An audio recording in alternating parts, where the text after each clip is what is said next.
Ассаламу алейкум, урматтуу Аллахка ыйман келтирген мусулман бир туугандар. Эң акылдуу инсан ким?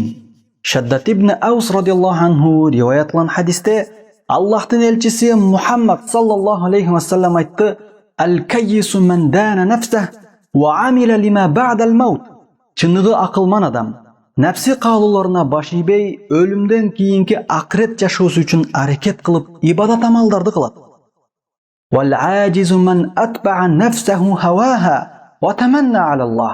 Ал эми акылсыз, алсыз адам нәпси каалоолоруна эрчип, дүйнөгө берилет жана акырет үчүн эч кандай эмгек кылбай туруп, Аллахтын кечиримин арзуу кылып жүрөт.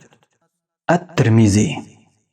Чындыгында адамдардын көпчүлүгү азыр, адамдардын көпчүлүгү бар эмес. Акыретке эч нерсе кылбай, эч нерсе топтобой калды. Бирок бар эле кыяматта бейишке чыксам деп арзуу кылат. Тозоктон кутулуу үчүн аракеттер жок. Жалаң гана дүйнө үчүн жүткүнүп байысам жана жыргасам деп жүрөт. Акырет үчүн амал кылбай, жада калса мойнуна парз милдет болгон намаз, орозо сыяктуу ибадаттарды да толук аткарбайт. Болгон убактысын эртеден кечке мал дүйнө табууга жана тапкан акчасын тойго, үйгө, унага жана дүйнө рахатына батууга сарптайт. Акыретке жок. Убактысын, өмүрүн жана байлыгын дүйнө үчүн иштетет. Ал эми акырет жашоосуна эч бир эмгек кылбай туруп, аркы дүйнөдө бейишке чыгууну да каалайт.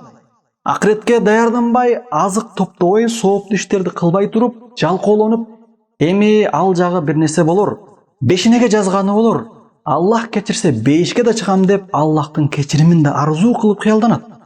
Бул накты акылсыздык. Мындай адамдар пайгамбарыбыз айткандай анык акылсыз жана алсыз адамдар.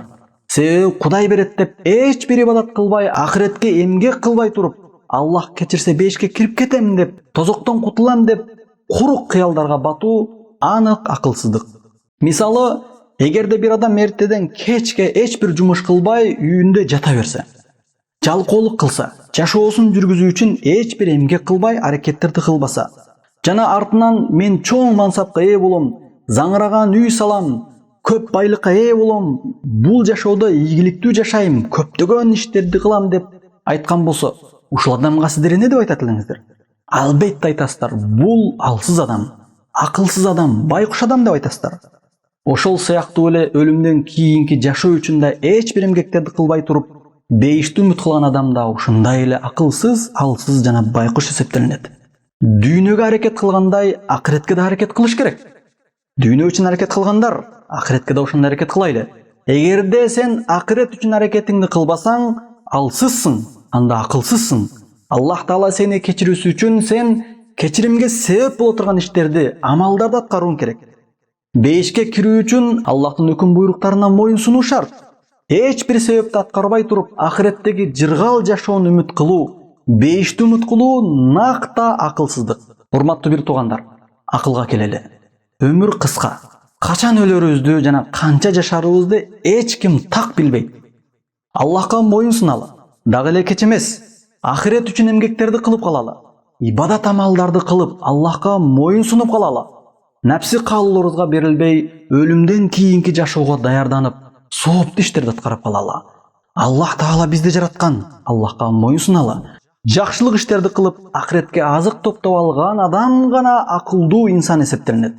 Пайгамбарыбыз Мухаммад саллаллаху алейхи ва саллям муну баса белгилеп айткан өз сөзүндө: "Чыныгы акылдуу адам нәпси каалоолоруна баш ийбей, өлүмдөн кийинки акырет жашоосу үчүн аракет кылып, ибадат амалдарды кылат."